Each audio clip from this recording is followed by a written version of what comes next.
کہ ابھی ایران کی جانب سے کسی قسم کا رسپانس نہیں آئے گا، اگر آئے گا بھی تو بڑا محدود قسم کا ہوگا۔ ایران بھی ابھی ویٹ کرے گا کہ نئی ایڈمنسٹریشن امریکہ میں آ جائے، اس کے بعد وہ کوئی فائنل فیصلہ کرے۔ ایرانی رجیم کی جانب سے، ایرانی ذرائع کی جانب سے ایک بات جو بڑی کلیئر طور پہ کہی جا رہی ہے ایرانی ذرائع کی جانب سے، وہ یہ ہے کہ ایران کسی بھی اسلامک ملک کے اوپر حملہ نہیں کرے گا، نرچہ کہ ایران کے اندر بہت سارے لوگوں کی خواہش ہے کہ اس ٹارگٹ کلنگ کے بعد سعودی عرب یا جو دیگر اس کے اتحادی ہیں ان کے خلاف کسی قسم کی ڈائریکٹ کارروائی کی جائے۔ پریشر بھی ہے، اور یہاں تک کہ آیت اللہ خامنائی صاحب، ان کو بھی یہ پیغامات دیے گئے ہیں، ان سے بھی یہ اجازت مانگی گئی ہے، ہمیں آپ اجازت دیں، ہم کسی قسم کی کارروائی کرنا چاہتے ہیں، لیکن ابھی تک ایران کی جو اعلیٰ قیادت ہے اس کی جانب سے اس قسم کی کسی بھی کارروائی کی اجازت نہیں دی گئی، اور اس حوالے سے ابھی وہ صرف پلاننگ کر رہے ہیں، اور سب کچھ اس وقت پلاننگ موڈ کے اندر ہے۔ فائنل کارروائی کیا ہوگی اس حوالے سے ابھی تک کوئی حتمی فیصلہ نہیں کیا گیا۔ انتہائی اہم چیز یہ ہے کہ ایران کو بھی اس حوالے سے انفارمیشن مل چکی تھی کہ ان کے ملک کے اندر کوئی بڑی کارروائی ہو سکتی ہے۔ خطے کے کچھ ملک خصوصاً اسرائیل اور اس کے اتحادی وہ اس قسم کی پلاننگ کر رہے ہیں کہ ایران کے اندر کسی کی ٹارگٹ کلنگ ہو سکتی ہے۔ گروپس کے ساتھ مختلف ممالک کی خفیہ ایجنسیاں رابطے میں ہیں اور وہ ایران کے اندر کوئی کارروائی کروانا چاہتے ہیں۔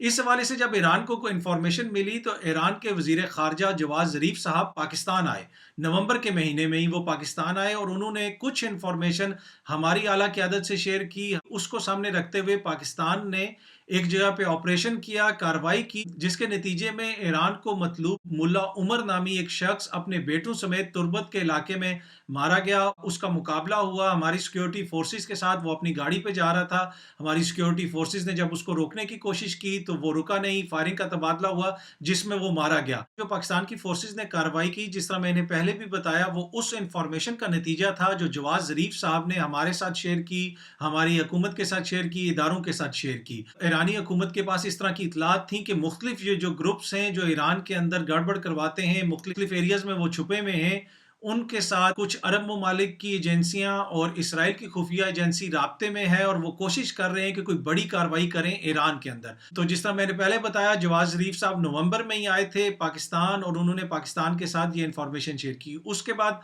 22 نومبر کو جو میٹنگ ہوئی اسرائیلی، سعودی اور امریکی حکام کے درمیان، اس میں یہ حتمی فیصلہ کیا گیا کہ ڈاکٹر فخری زادہ کے خلاف کارروائی کی جائے گی، ان کی ٹارگٹ کلنگ کی جائے گی۔ یہ موقف ہے ایرانی ذرائع کا۔ اب آپ لوگوں نے حال ہی میں دیکھا ہوگا کہ عرب ممالک کو بڑی جلدی ہے کہ وہ اسرائیل کو تسلیم کریں۔ یو اے ای نے بھی تسلیم کر لیا ہے، بحرین نے بھی تسلیم کر لیا ہے، سعودی عرب کی بھی خواہش ہے کہ وہ جلدی سے اسرائیل کو تسلیم کرے۔ اس حوالے سے وہ اپنے اتحادیوں پہ بھی پریشر ڈال رہا ہے، لیکن ان کو اتنی جلدی کیا ہے کہ وہ کیوں اسرائیل کو جلدی سے تسلیم کرنا چاہتے ہیں؟ ہم نے دیکھا کہ اس طرح کی ویڈیوز آئیں کہ یو اے ای کی مارکیٹس میں اسرائیل کے پھل آ گئے ہیں، اسرائیل کی سبزیاں آ گئی ہیں، دیگر چیزیں یو اے ای کی مارکیٹ میں بک رہی ہیں اسرائیل کی۔ کیا یہ جو عرب ممالک ہیں وہ اسرائیل سے پھل اور سبزیاں خریدنے کے لیے تعلقات نارمل کرنا چاہ رہے ہیں؟ نہیں جی، ایسی بات نہیں ہے۔ وہ یہ چاہتے ہیں کہ ایران کا جو جوہری پروگرام ہے اس کو روکا جائے، اور اس کے مقابلے میں اپنی جو طاقت ہے، اپنی ملٹری طاقت ہے، اس کو انکریز کیا جائے۔ اس لیے کہ یہ جو حالیہ اسیسینیشن ہوئی ڈاکٹر فخری زادہ کی، اس میں بھی سیٹلائٹس نے بڑا اہم کردار ادا کیا ہے، کچھ ایسی ٹیکنالوجی نے بڑا اہم کردار ادا کیا ہے جو صرف اور صرف امریکہ کے پاس ہے، اور اسرائیل امریکہ کی مدد سے اس کو یوز کرتا ہے۔ تو ان چند عرب حکومتوں کی خواہش ہے کہ ہمارے اسرائیل کے ساتھ تعلقات فوراً نارمل ہوں، تاکہ ہم بھی ان تمام چیزوں سے مستفید ہو سکیں اور ایران کے خلاف اپنے دفاع کو مضبوط کر سکیں۔ دوسری بات یہ ہے کہ ان کی خواہش یہ بھی ہے کہ ہم اپنا جو جوہری پروگرام ہے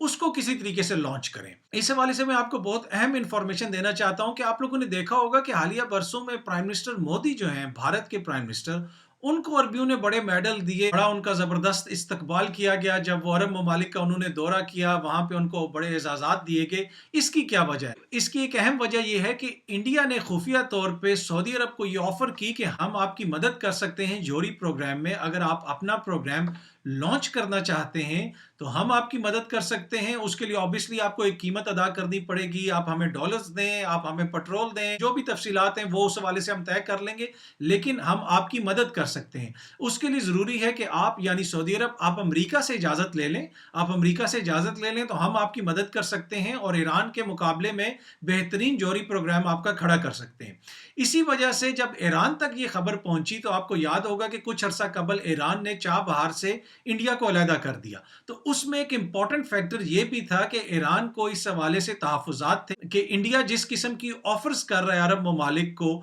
وہ آفرز ایک طرح سے ایران کے خلاف تھیں، تو جس کی وجہ سے ایران اور انڈیا کے تعلقات میں بھی سرد مہری آئی۔ تو جس طرح میں آپ کو پہلے بتا رہا تھا کہ مودی جی نے، انڈیا نے آفر کی سعودی عرب کو کہ ہم آپ کی مدد کر سکتے ہیں جوہری پروگرام کو لانچ کرنے میں، آپ کو امریکہ سے اجازت لینی پڑے گی۔ لیکن جب امریکہ سے بات کی سعودی عرب نے، وہاں سے سعودی عرب کو کوئی پازیٹیو رسپانس نہیں ملا۔ اب سعودی عرب کی یہ سوچ ہے اگر ہم اسرائیل کے ساتھ اپنے تعلقات نارمل کر لیں اور ہم اسرائیل کو کہیں کہ آپ ہمارے جوہری پروگرام میں ہماری مدد کریں، تو اسرائیل کے لیے ایزی ہوگا امریکہ کو راضی کرنا۔ اور یہی وجہ ہے کہ سعودی عرب کی خواہش ہے کہ جلدی سے جلدی اسرائیل کے ساتھ تعلقات نارمل کیے جائیں۔ آخر میں آپ کے ساتھ بس یہ شیئر کرنا چاہوں گا کہ ہمارے بھی جو نیوکلیر سائنٹسٹ ہیں، جوہری سائنسدان ہیں، وہ ایک عرصے سے مختلف ممالک کی مختلف حکومتوں کے نشانے پہ ہیں، ان کی ٹارگٹ لسٹ پہ ہیں، ان کی ہٹ لسٹ پہ ہیں، لیکن اس کے باوجود ہمارے اداروں نے جس طریقے سے ان کی حفاظت کی، ہمارے جوہری پروگرام کی جس طریقے سے حفاظت کی،